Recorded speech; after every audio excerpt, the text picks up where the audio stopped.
Welcome, everybody, to the Future Security Initiative Fall Speaker Series for 2025. Thanks so much for joining us. Tonight, we have Suresh Venkatasubramanian, who is going to speak about how AI and surveillance capitalism are undermining democracy. And this title is from a piece that he fairly recently published in the Bulletin of the Atomic Scientist. So I suggest maybe you can all take a look at that piece. It's very well written, it's very compelling, and this is what we'll talk about tonight. So Suresh is a professor of data science and computer science and also professor of humanities at Brown University. He also directs the Center for Technological Responsibility, Reimagination, and Redesign, which is in the Data Science Institute at Brown. And he's the former assistant director for science and justice in the White House's Office of Science and Technology Policy, where he co-authored the blueprint for an AI Bill of Rights and received the Career Award from the NSF for his work in geometry of probability, a Test of Time Award in the ICDE for his work in privacy, and a KAIS Journal Award for his work in auditing black box models. Our event tonight is co-sponsored by our friends at the Center for Law and Global Affairs at the San Diego College of Law. So we're really thrilled to have Suresh with us this evening. We're going to start with a short video, and then we'll come back on and have a conversation and open things up for a question and answer. And as usual, for those of us unfamiliar with how we run things, you just drop your questions into the Q&A box in Zoom. And again, for those who don't come to many FSI events, we are a partnership between Arizona State University and New America, a DC-based think tank, and we work on educational programs and research initiatives and outreach efforts dealing with security in a broad-based and interdisciplinary manner. So thanks so much, everybody, and we'll go to the video now. AI is the latest incarnation of this very natural human impulse that we've had. The impulse to predict, to control, to tell the future has always been a part of humanity. It's always been how we've tried to make sense of what would be otherwise be a very chaotic world that we live in. Whether it's throwing bones to make predictions or reading tea leaves, or even a few hundred years ago, looking at the shape of a person's face or the bumps on their head to get a sense of their personality and therefore how they're likely to behave. That idea of using data to make predictions basically says, oh, there are patterns in the data. Those patterns might predict what's happening in the future, because if the future looks like the past. And so we should be able to extract those patterns from the data and use that to make the predictions we want. Whenever you collect data of any kind for any purpose, no matter how innocent or how benevolent, there is always this temptation. It is such a strong temptation to say, oh, I could sell this. I could make money off this. Hey, that money could help people, but I could monetize this data. That's the term, the neutral term, right? Monetize this data for some other purpose, and then you're off to the races. It's a ratchet. It goes in one direction. Once you start collecting data, you are almost never going to stop. Social media companies collect data about us. They use it for targeting, for ads. They use that data to sell to brokers because there's intelligence about you in that data that can be used to target you for other means. So there's a thriving, economy of information being spread around you. Now, when an administration says, "Oh, that data exists, I'm going to use it and plug it into some AI system to see if someone is making statements that can be construed as anti-Semitic or in support of Palestine, or can be interpreted as I see fit to decide it, a threat to national security in some form." You're building an apparatus of government surveillance over an ocean of data that's already being collected. That's linked very closely to us as individuals. There's no way for me to de-link myself from my social media profiles at this point.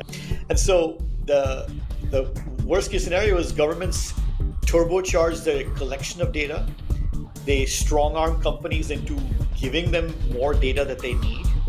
They build this entire apparatus of surveillance to track and monitor what people are saying. AI systems are used to make invisible, inscrutable judgments that will affect our lives in ways we may not even begin to see. I mean, it sounds Kafkaesque because it is Kafkaesque, and it could be that way.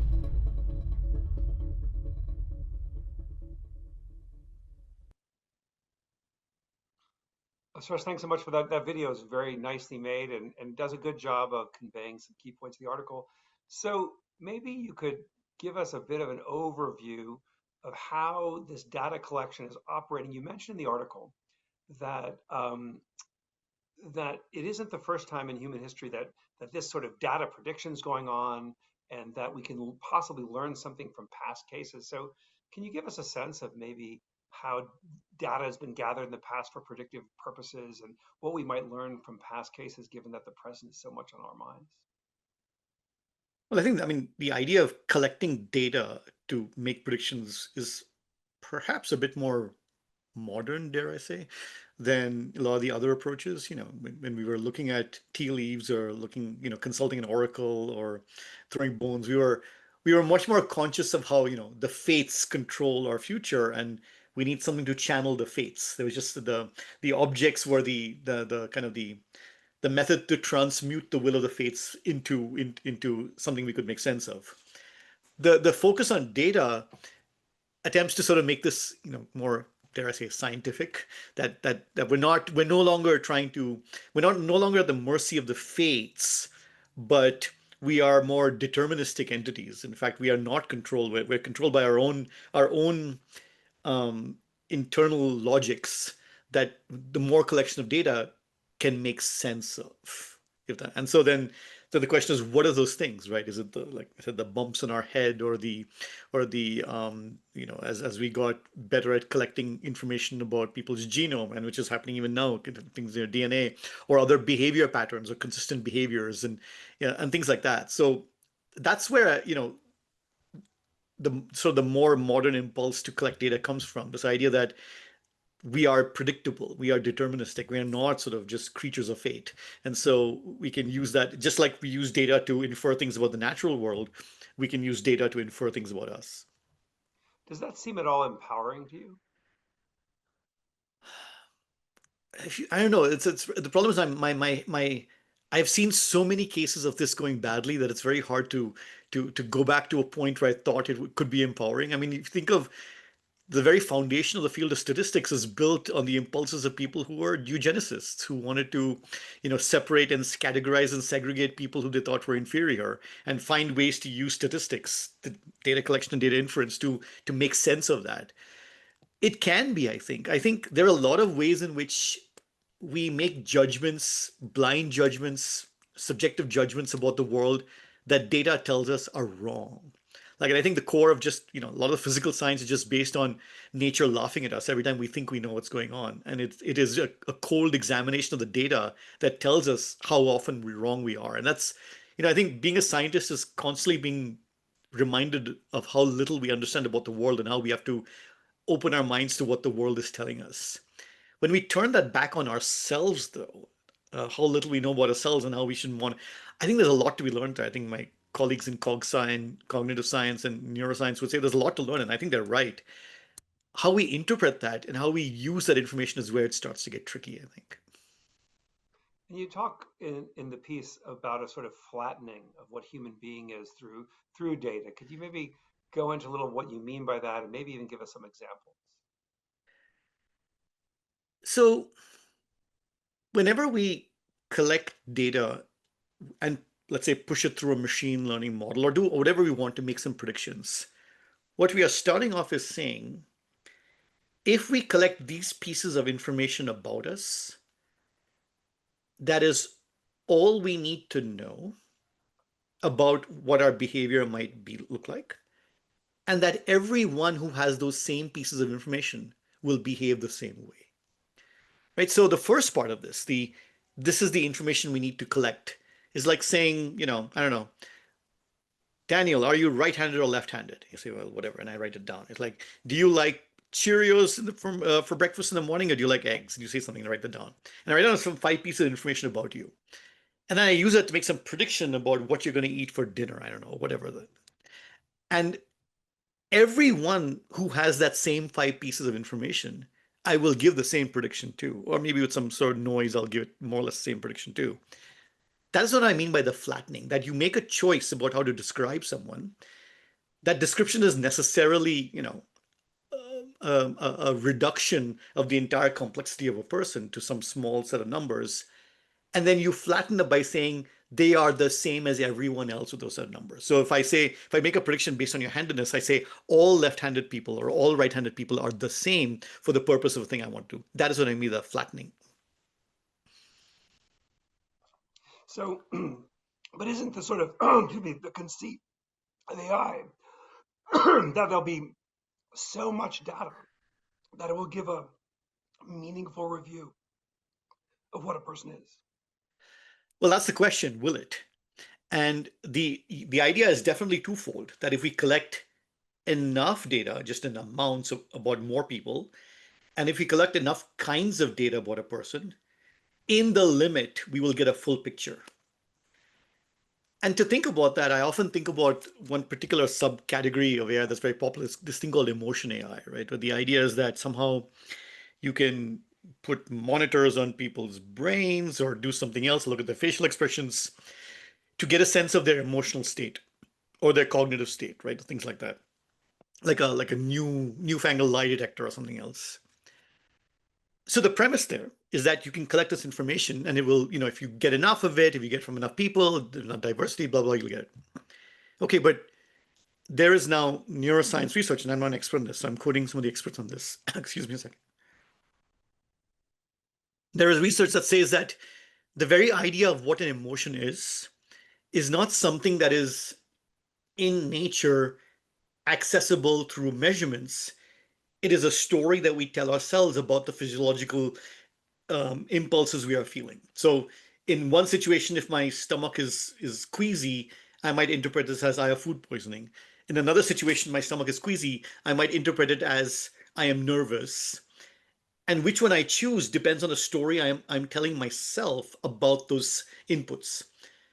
So the very premise that you can take those inputs and map them to an emotion is, in my view, or based on what I'm understanding, flawed, because it is ignoring the fact that what you're trying to find is a constructed object from how I'm interpreting those emotions in a given different points in time.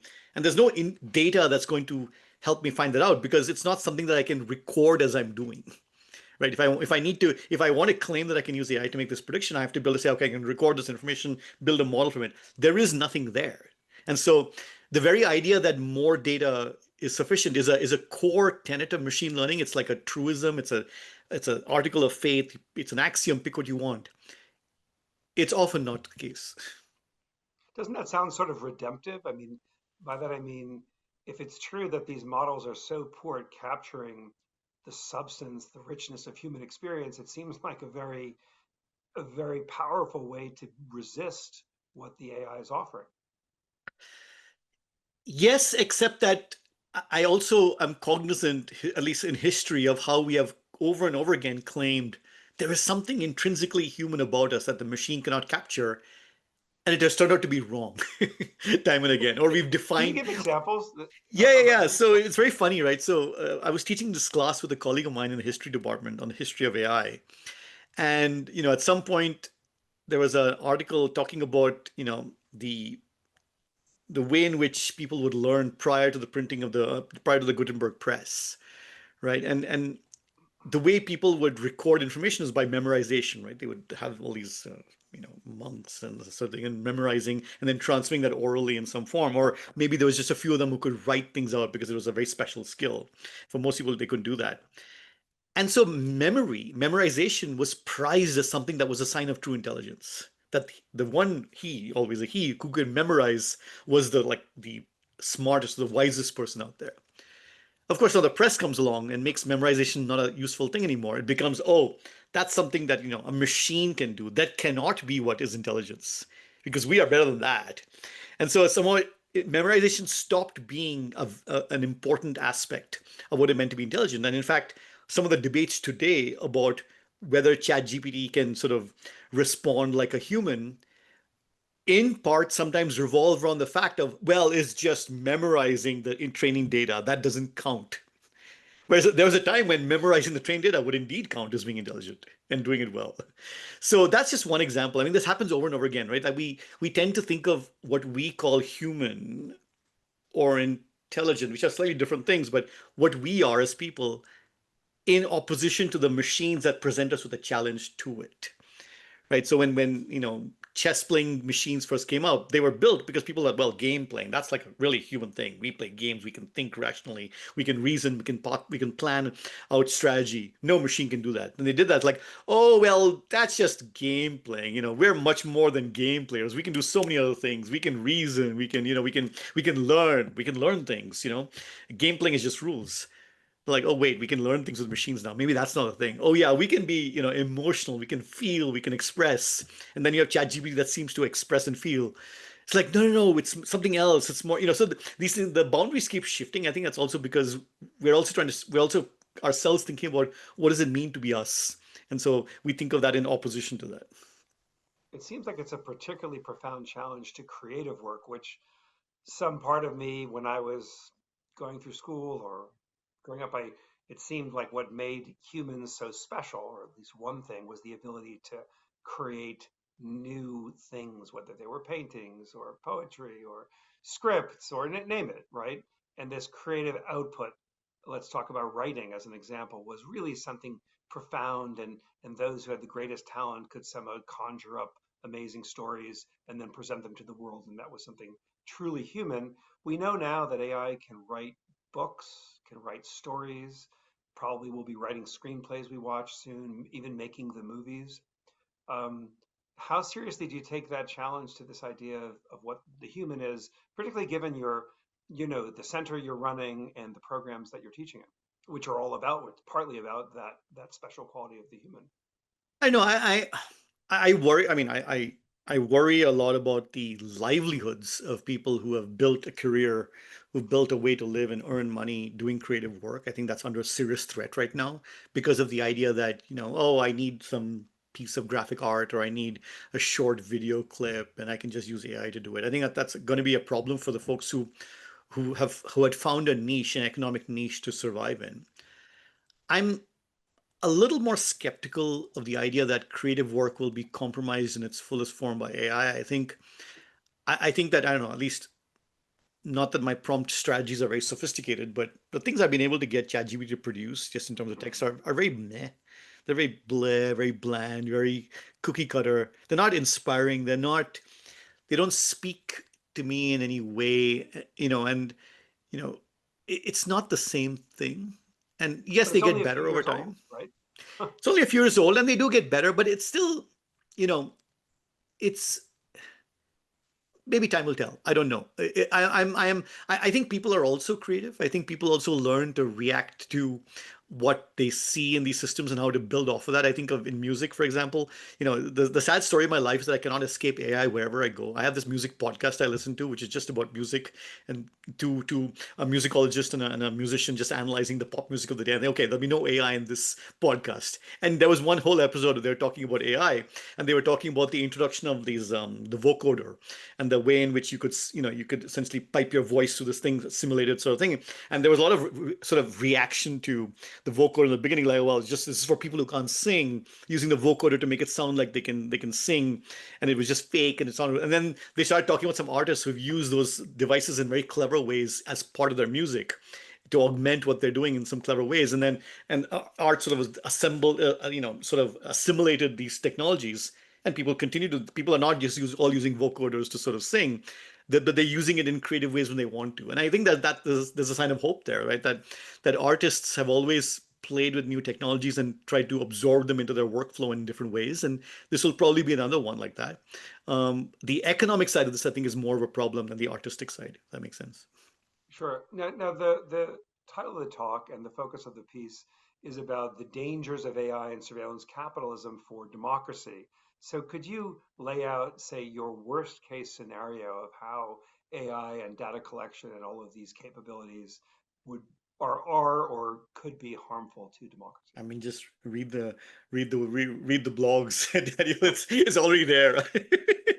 Well, so there was there was a time in my naivete, I don't know, about 10 months ago, when I thought the biggest problem from AI was private companies doing a lot of surveillance on it, collecting the data and using it to manipulate us to make decisions about us in various ways that was obviously has been concerned me for a long time.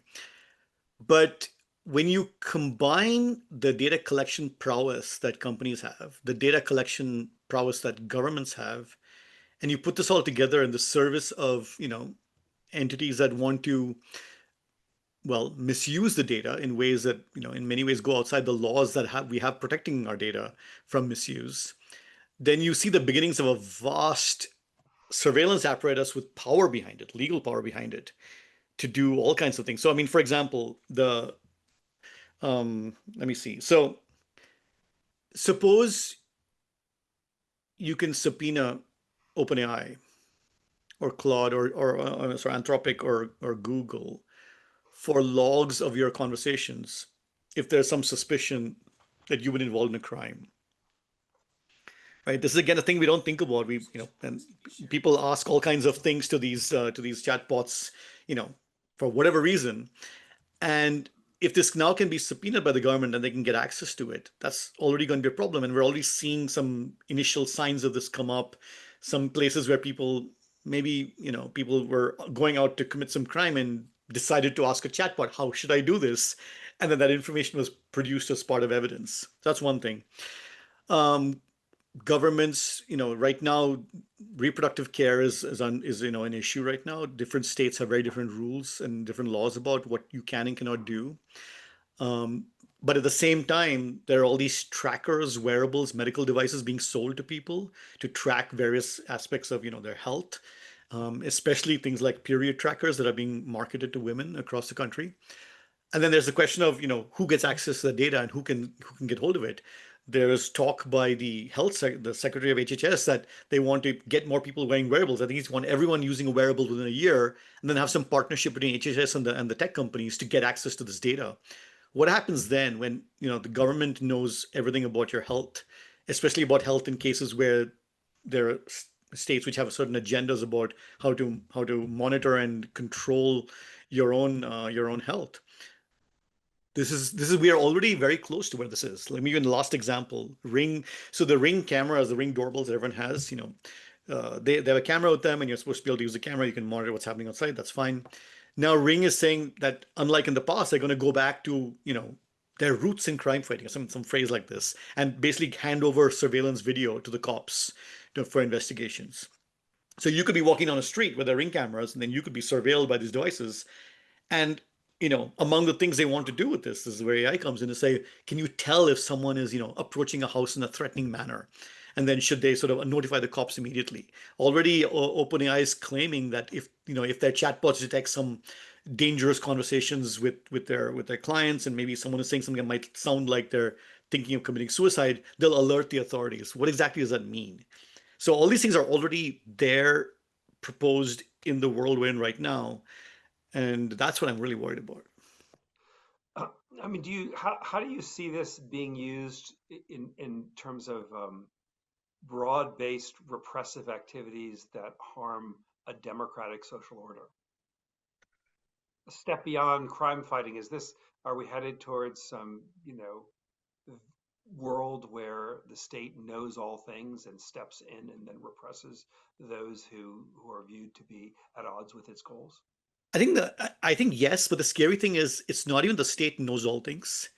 It can choose to assume it knows enough things. In other words, think of right now the proposal to monitor foreign student visa applicants' social media before they come into the country for any signs of, I don't know, anti-Semitic statements or whatever. Okay, when you've laid off half the government, you're not going to be able to do this just by having people read them. You're going to use some AI tools to figure out whether statements of a threatening form are being made.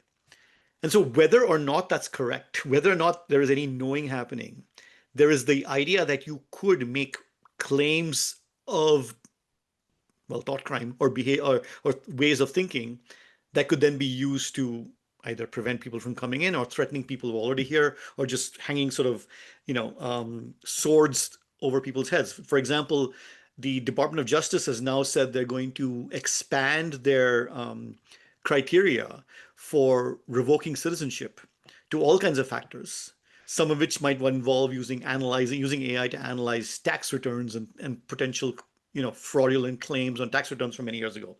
I'm a naturalized citizen. You know, if I were to say speak out against something the administration, they could easily sort of come up with this thread and say, we've been noticing these things in your tax returns. It's not that they know anything. It's more like they have the power to say something, and then all I can hope to do is try to fight things I don't know about in court. And that threat of, you better behave or else we could do this is where the compromise to, where the threat to democratic sort of process comes into play. So one side is the gathering of this data, the other is the sort of deciding that the data is a marker of a set Of of something. behaviors. Yeah, and maybe what you're also getting at is the automation of that process in the absence of human beings. Yeah. Do we have any indication that that's happening in some fields, whether it's insurance or some other area where people are being automatically classified into categories absent human beings, assessments? So we have plenty of evidence of AI being used in where what's complicated is like in the absence of humans, that part. Because, I think there is a general consensus, oh yeah, we don't want to do anything in the total absence of humans, which usually means you put some person at the end to sort of put a stamp on the inference pipeline to say, no, no, we have a human in the loop. That's a phrase that's often used. So if you want to be picky about language, I think you'd be able to say, well, there are very few cases where there's completely automated pipelines with no humans in the process. But whether there's meaningful human intervention, that's less clear. I think, there have been examples over the years of decision making, these non-transparent algorithms being used to deny healthcare coverage or Medicare claims or so on. But I think there are at least, we don't know yet. I think it's still early on, but the sort of the whole Doge effort and the administration's effort to put more AI into government processes, if that goes as they're claiming, then that will involve a lot of automation in, in things like, for example, the claims that you can root out fraud or waste using AI. Again, something that's many countries have tried to do over the years and have been really bitten badly by doing it wrong. But that's another example of that. Is the Kafkaesque element that there'd be no way for you to challenge this decision made by an AI mechanism to Yeah, because respond there's no to by other AI transparency. mechanisms? Yeah, I mean, one thing that we put in the blueprint that you mentioned, right, is this idea that you must have transparency. You must have transparency about how these processes are working and who's accountable for them and what the governance structure is. This is what I spend a lot of time talking to people about what governance looks like for these systems. And the problem is if you don't have that, you already have a problem of transparency, which is compounded by the kinds of AIs, that's tools that are being used right now, which are these generative AI LLM systems, for which even the old transparency accountability tools we used to have don't work anymore. So could you go through, a little bit about this blueprint? Obviously, the point of a blueprint is to provide some guidance for a better outcome, better policy. So can you talk us through, like, what are the mechanisms of response on the policy side to this impending threat? So the whole point of the blueprint was this was when I joined the Biden administration in early 2021. When the team at OSTP, the Office of Science and Technology Policy, was thinking about how to articulate what AI policy needs to look like, given everything that we know about what was going on with AI. And this is even before ChatGPT, right? This is before all that. And so the goal was to articulate protections that people would need in an increasingly algorithmically AI-driven society. And so we came up with 5 principles, right? And they're very easy to state, so I'll just state them, right? That systems should be safe and effective, that they should not harm us when deployed, and they should do what they claim to do, right? They should be effective what they claim to do. They should not discriminate. They should use our data sparingly, to our big discussion about data surveillance capitalism. They should be transparent and sort of explainable. We should understand how they're working, so we can be able to ask why am I getting this decision, and for what is the basis of this. And there should be kind of a dial zero for operator with all these systems. They should be able to talk to a person, right? It shouldn't be a fully automated pipeline, as we just talked about. And so along with these principles, we sort of laid out the case in our document for where the problems have come from, why you'd need these principles, because what happens when they don't sort of get satisfied. We had plenty of examples from the world to sort of point to, not hypotheticals, but real examples. And then we had a whole section for each principle and how you would go about achieving it, right? What kinds of steps you need to take, what kinds of things you need to do. Things that were, not, I would say, particularly complicated things to do if you're a computer scientist and know how to build these tools, but that's what we wanted. And that was the whole thing. And for that, for a long time has been, at least, well, in the previous administration, for the administration itself, and now across the states, a kind of framework, a blueprint, if you wish, for how they want to construct regulations around AI. And so that's that. It has still held out, I think, its promise in that regard, although the political climate has changed a little bit over the years. Do the process mechanisms, are they fundamentally grounded in a set of particular rights that are related to what AI is able to do? They're not grounded in what AI is able to do. They're grounded in what we believe are important for us, right? So this idea of accountability, right? Accountability is a core concept in decision making, even if you take computers out of the picture, right? It's always been part of the process that we want accountability. We want someone to be in charge. We want someone to be responsible for decisions that are made. We want to be able to challenge. We want recourse. These are all core concepts, right? Things like civil rights, that we want to be able protected from discrimination, that we want systems that we put out there to be tested and effective. These are things that we can draw on examples for in a pre AI world. So in some sense, they are core ideas that govern, how we want to live. And that's why we use the phrase the Bill of Rights to sort of echo the original Bill of Rights as sort of articulations of protections citizens should have from the government. Are there core privacy rights that need to be constructed differently in this moment? I mean, think of like some of the early ideas, say in the U.S. Constitution, have to do with a kind of clarity of physical space and rights. You know, your home and the state's restrictions on being able to take control of your person, your physical person. But I think the world that we're in now was really not imagined by the founders and was probably surreal if you were to present it. So do we need a sort of a set of more clearly articulated different sorts of privacy rights? So, there are many places where I can pretend to be a lawyer and get away with it. This is probably not one of those, so I'm not going to try. But yes, I do think that, and privacy scholars have been writing this for a long time, that the way I think there are different points on the spectrum that people operate on in terms of, we can use existing law and reinterpret technology in the versus we use new law, and there's a whole range of opinions there. But I personally think, yes, there are lots of challenges to our, and not just our privacy. I think so. I actually think that a focus on individual privacy often hides more important discussions we need to have in the age of data. So one of the principles in the blueprint is about data protection, but it's not about data protection from the root cause of individual privacy. It's trying to get at the surveillance capitalism problem, that it's the data flow, the fact that you can collect data from one source, sell it to another source out of context, which then interprets in a different way, is where some of the problems using AI come in. And so I think those questions are not so much about individualized data privacy issues as they are about the data broker environment and about the decontextualization of data as it goes from my hands to someone else, to someone else, to someone else.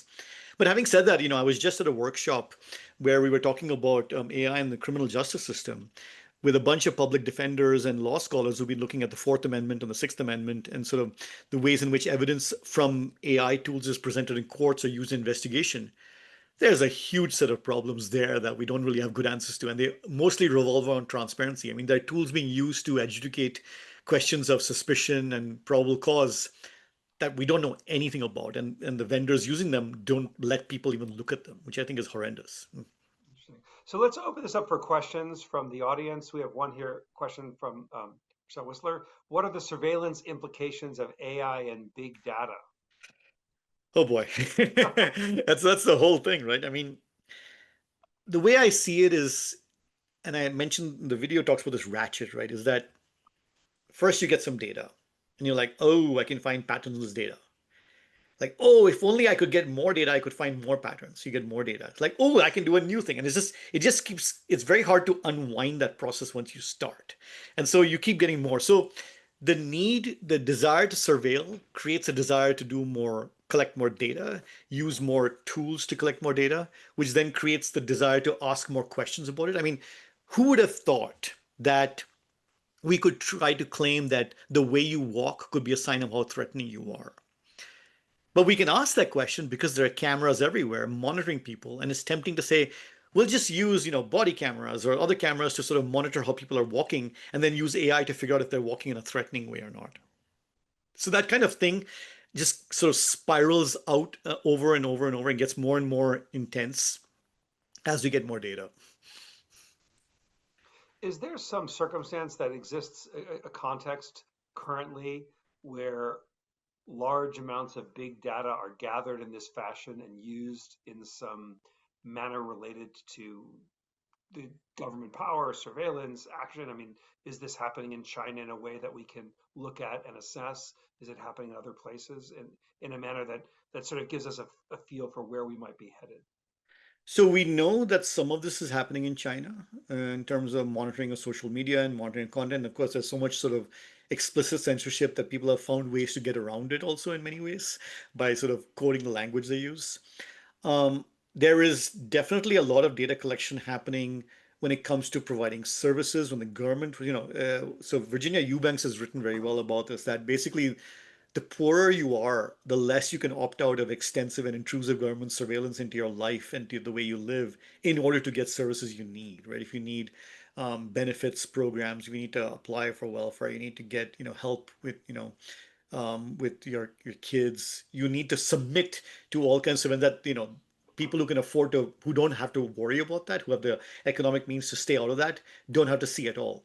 So a lot of that is happening, but it's more invisible. So you and I, in a certain income bracket may not see as much of it as someone who needs government sort of benefits and therefore has to submit to more of it. And do you feel, is there a sort of, to what degree do you think that folks in our society, we're all being surveilled constantly, we're doing things online, we're posting things, we're buying things, it all gets tracked in one way or another. We carry these geolocating devices around with us. To what degree do you think that people are aware of the degree to which they're subject to this level of surveillance? I think it varies. It varies a lot from person to person.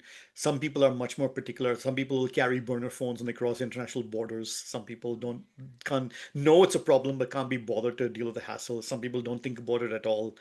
It's a wide spectrum, and I think to a degree, a lot of services are provided to us while hiding the level of surveillance behind Yeah. them, so that we take up the service and don't think about how our data is being funneled. I think the litany of complaints people had when GDPR came into effect and suddenly to access any kinds of websites. I remember I was in Europe at one point soon after GDPR came out and trying to access my I'm sorry, local what's newspaper. GDPR? Oh, sorry, you're right. So GDPR is Europe's General Data Protection Regulation, which is a widespread sort of data protection law that was enacted in the EU.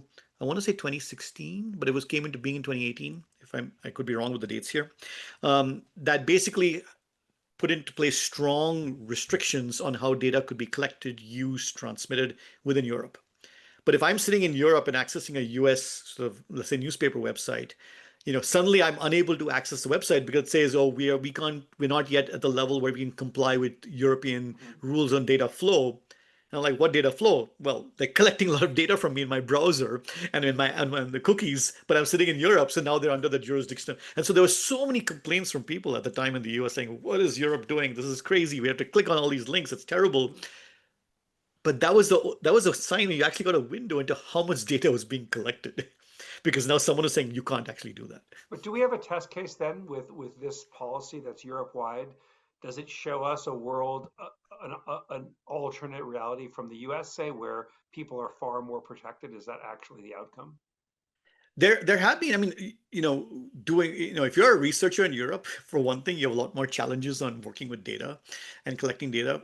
For example, here's an interesting tension that shows up. A lot of the work that I think about in terms of detecting bias in algorithms and how they might be using demographic data, it's the kind of work it's hard to do in Europe because you can't even collect that kind of data in the first place. And you need special permission. And again, I'm not very conversant in the details, but I know that it's been much harder to collect the kinds of data you need to do the kind of research you need to do on bias mitigation because of rules of GDPR. And that, I'm not going to say it's a good thing or a bad thing, but it has changed the way researchers do their work as well. Whether it's changed, I don't know, because a lot of these limitations have been on the private sector use and collection of data. Um, it's been a little bit different to see how governments can do some of this. Like, for example, before the UK pulled out of Brexit, they were subject to these rules, and they still are. I mean, they still follow similar rules, but they still have lots of surveillance all over the UK, and that's still something the government can do. And so there's always been this distinction in Europe about what the private sector can do and what the public sector can do. with a sense that the public sector is given a bit more leeway, a bit more trust, whereas in the US it's almost felt like the opposite, where there's less trust in government and more trust in the private sector, or more willing to let the private sector do what they want. So I don't know if it's been a clear example. I know that there are groups that are now beginning to tweak the GDPR for the next generation of work based on learnings coming from the last few years. So we'll see how that goes. So a question here from Craig Meyer, is the AI Bill of Rights that you worked on a public document that can be Oh accessible? yeah, yeah, yeah, Okay, yeah. great. So then people can go on and Oh, find if you it. just Google it, yeah, it'll be it's in the like the National Archives section Sure. of the Biden White House. You'll find it. Yeah, it's very easy. A question from Faye Farmer here. Do you believe that AI has or will increase the societal, fragmentation that we see developing already? A lack of third spaces, greater polarization, decrease in social skills of younger generations, etc. So I was in another panel discussion today morning, and someone made a point that I thought was very good. Is that these problems we see in society with polarization, with exclusion, with sort of desocialization or the loneliness of the world we live in are already there. And what these tools are doing is just making it worse. They're finding cracks, fault lines that already exist, and they're sort of expanding them out. So yes, I do think this will increase the polarization. I think we should be careful if we claim that it has caused the polarization. I think that's a little bit trickier. But I think that those things have a whole bunch of things being on the internet, social media, the destruction of other third spaces we used to have, all these things together. And I'm not a sociologist, so I'm not going to claim to understand it, but to be able to sort of speak about that. But all these things together have created a world in which the introduction of AI has been like a bomb that sort of creates more fractures where these cracks existed, and that's what we're living in right now. Um, from Craig Meyer, a question. I heard on the news show that just as oil is to Saudi Arabia, so is data collection to China. That to what degree does that make sense? I think it's particularly significant because wherever China is now might be where we would be in a few years. I don't know if the analogy quite works because oil, not metaphor, but oil itself is a thing that exists physically in the planet in certain places, like in the Middle East and Venezuela and the US and other places like that, right? So it's there. Data can be collected from everywhere for anything. It's not geographically limited anyway. You can collect data in any way you want, wherever you want, if you have the will to do it. So I don't think that analogy quite works. I think it's an analogy that often has been pushed that data is a new oil because the idea is that we can just collect it. It's a natural resource. We can collect it from the ground and make use of it to refine it for various purposes. But that's also our data. It's about me. It's not oil in the ground. It's almost like they're putting an IV in my arm and sucking out my data. That's a very different kind of concept. So I don't quite think that analogy makes sense. And I think yes, China does data collection. A lot of places do data collection. India does a lot of data collection, and the US does too. It's just that it's more private sector oriented. So we don't think of anything of it when Google and Facebook and Amazon suck up huge amounts of data on us. We think it's fine because we think we're getting something back for it. I think we should think about what we're getting back, and are we getting back really as much as we think we are? Here's a related question from Anthony Rizos. Is there any way to poison the well of data to obfuscate your profile, or has the targeting apparatus evolved to anticipate and combat that? I mean, I think it's tough. I think if I wanted to go off the grid now, I could. If I worked very hard, I could probably do it. I could probably throw some smoke, but there's a lot of my digital trails are very strong at this point. It'd be very hard to do. I think there have been proposals, right? Even with like artists. Oh, here's a filter you can put on your picture that you made when you put on the web in a gallery. That if a visual language, a visual model, a deep learning model tries to suck it up and do something with it, it won't be able to. There's mixed if quality of results and these kinds of things, but there's been some proposals for that. The idea you can wear some kind of mask that will confuse facial recognition cameras and it won't be able to work. There are some things. I think it's great to think about how to do this, and I'm all for it. Whether you can surf the web in such a way that it keeps sending out random queries that have nothing to do with your actual query, just to distract from what you're doing. Those are cool, I think, and how effective they are. I think the problem also is that just like with climate change, right? We keep thinking of it in terms of individual action, what we as individuals can do. And the truth is we as individuals, probably can't do that much about climate change on our own in our own lives. It's more a collective action problem and a more structural action problem. I think a lot of the concerns with AI and surveillance are structural problems, or structural collective action problems that can't be solved by me hiding my data. That's not going to be effective enough because there's going to be too many people who are unaware, or don't know, or will share the data. We need something more collective, and that's why we need data protection law that we don't really have in the US at all. What do you think is the 20, if we were having this conversation 20 years from now, what would be the sunniest, most positive, hopeful set of discussions we'd be having about this same subject? 20 years from now? Oh Yeah. boy. I would like to think that, once we're, if Gartner is right about the hype cycle and the trough of disillusionment, that we'll get to a more mature discussion about these technologies where we are actually using them in places where they make sense with the right evidence and the right scientific basis, and not just willy-nilly claiming we can solve all the world's problems. I would be happy in 20 years we stop talking about AGI. That would be great. That About would what? I'm save me a sorry? lot. Stop talking about AGI and artificial Okay. general intelligence and the AI superbots that are going to take over the world, and we need to be nice to them because they're going to destroy us if we're not. I would prefer to keep that in the realm of science fiction and movies, and not have to deal with that as a policy matter, which is very tiresome. And so that would be my happiest time. That we're just thinking of AI as a normal sort of, as some people have called a normal technology that we just think about normally. That would be great. And do you see a protective, is it possible to construct a protective regime, a rights-based regime with sets of transparency and accountability Well, I think it that totally would, is. Mhm. It absolutely is. There is no problem with the set of tools we have at our disposal to regulate AI. There's just a lack of interest or lack of will.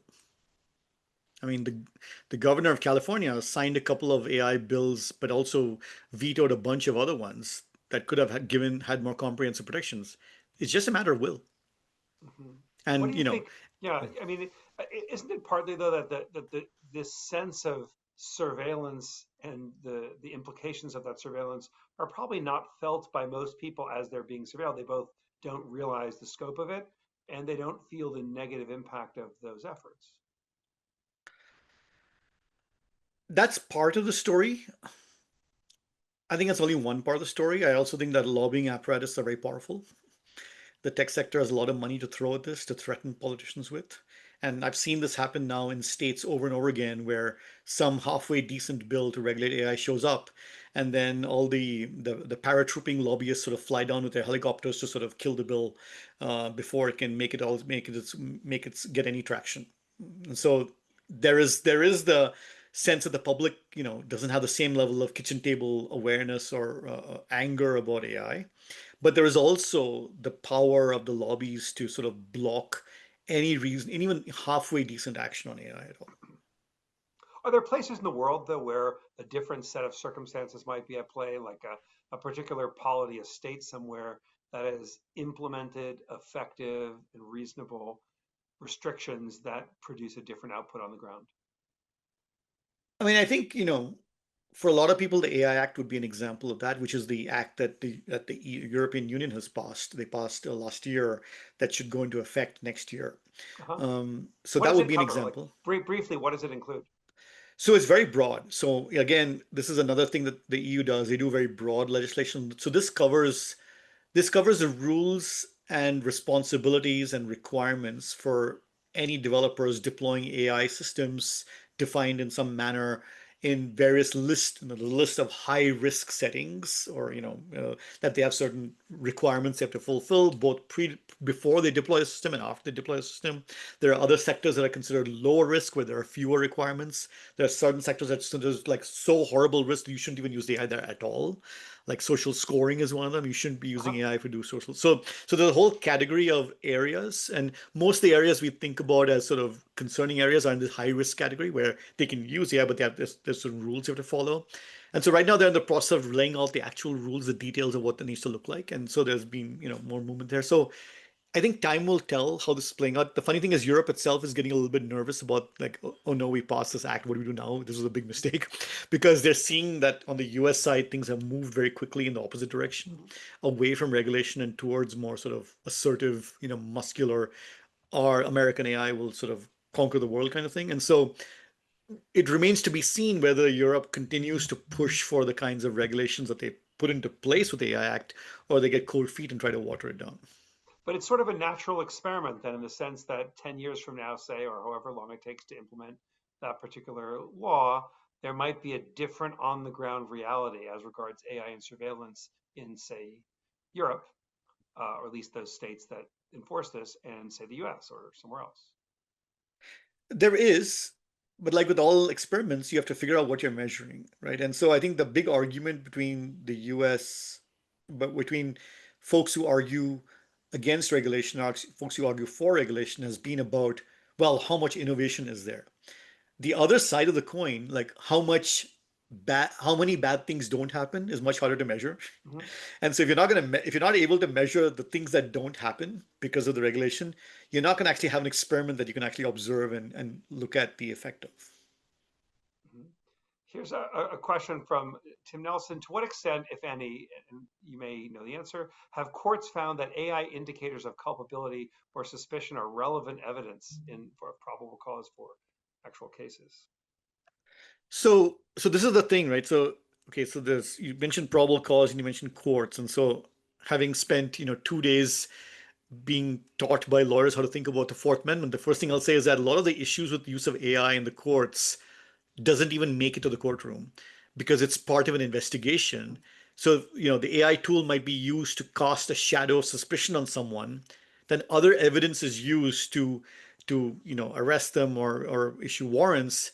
That evidence gets put into court if necessary as part of an evidentiary hearing, not the AI tools itself. They don't even show up. So half the time they don't even show up.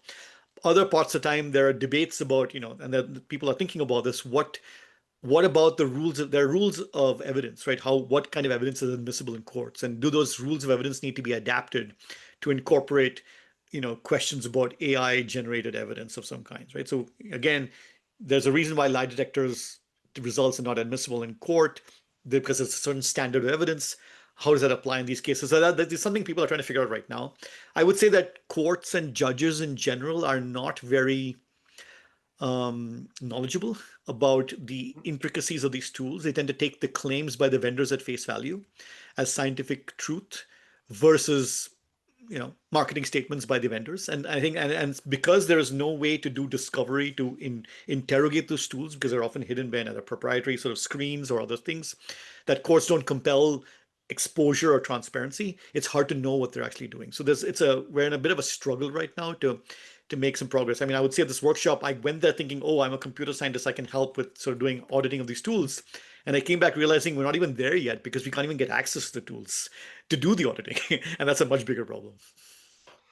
Somewhat related question here about the activities of Doge and maybe a broader picture, which is how much existing government data, how dangerous is the connections of this data, say databases from the IRS with other databases, and the use of them potentially for state surveillance and state action, was were large amounts of data downloaded and now controlled by other entities, and where might all this be taking us? So the two things that worried me the most was Social Security data and IRS data being sort of merged with other sources, because there used to be sort of strong firewalls around this, and there were laws around this. I mean, there's a thing called the Privacy Act, that limits the amount of data collection. When I was in government, if I wanted to do a survey, I could almost not do it because the various government laws said, if you're going to collect data from the public, there are like 10,000 hoops you have to go through. So a lot of the stuff that Doge is doing, some people would argue that this is illegal, what they're doing. Again, this is again for the courts. Well, we used to think that it was obviously illegal, and now apparently we have to legislate all this again to litigate all this to the courts. But there were protections in place for a reason. That some data sets were viewed as too sensitive to be shared in various ways, right? Census data, IRS data, and so on.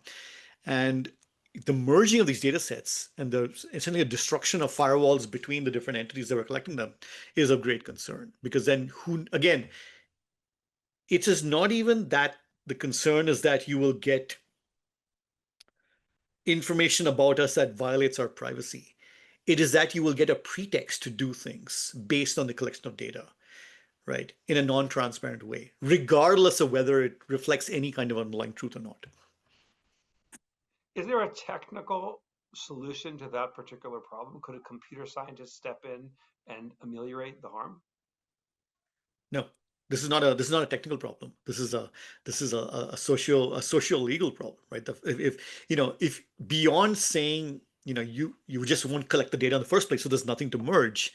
There's no other technical solution. People have proposed things like privacy preserving data or privacy preserving machine learning, but all that assumes that you want to actually be careful with the data.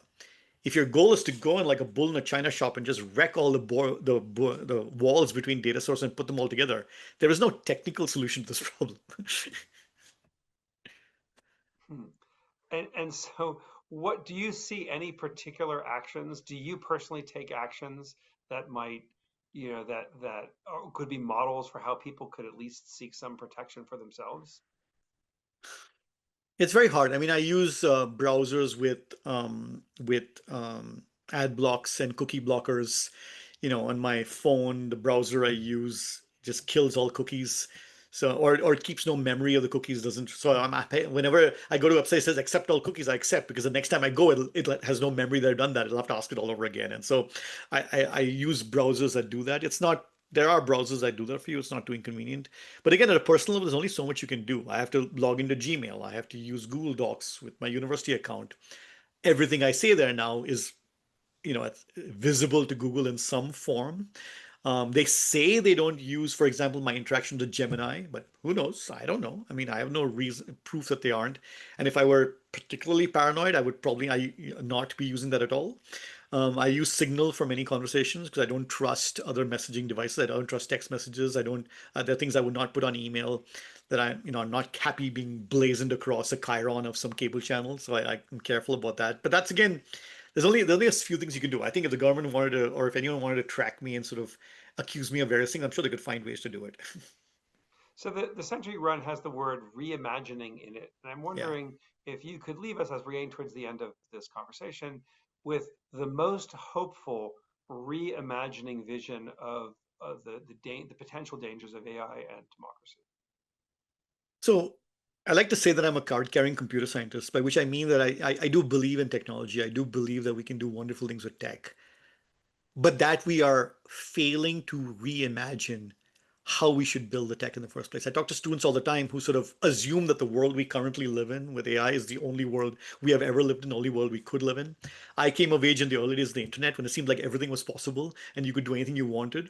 And we had crazy things that people are doing just for fun.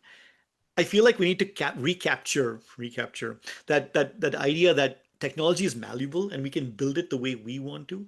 And if we do it and show how it's done, then there will be some company somewhere that wants to do it the way we want to do it, or there'll be someone else who wants to build it. I mean, we also forget that most of the edifice of the internet that we use today is built not because of some corporate incentive, but just is there, right? HTTP, the email protocols, all the basic protocols were just built by people collectively trying to build an infrastructure without any particular profit seeking or goal in mind. They were just doing it because it was a cool thing to build. I think we can do more of that. The work we do, we do things on how to evaluate LLMs in context. We're trying to work with, stakeholder groups who are looking at the use of AI in their context, seeing what they need, and then trying to figure out how to build tools that help them do what they want to do better. That's, I think, important work to do. That's work that academics can do, especially because we are not constrained by the same kind of incentives that the private sector is, and we can provide that reimagination that can then provide an alternate pathway for those who want to get out of the mess that we see ourselves in. So I think that's very important that we allow that spirit of creativity to continue to bloom and not let ourselves be limited by, well, every chatbot has to look like this. This is how it's going to be. I know I sound very doom and gloom sometimes, but I do think that there in small ways we can see a new path forward. And that's what I try to talk to my students about. That's what we try to imagine. Well, thank you so much, Suresh. Thank you, everybody, for joining us this evening, and have a good night. Thank you.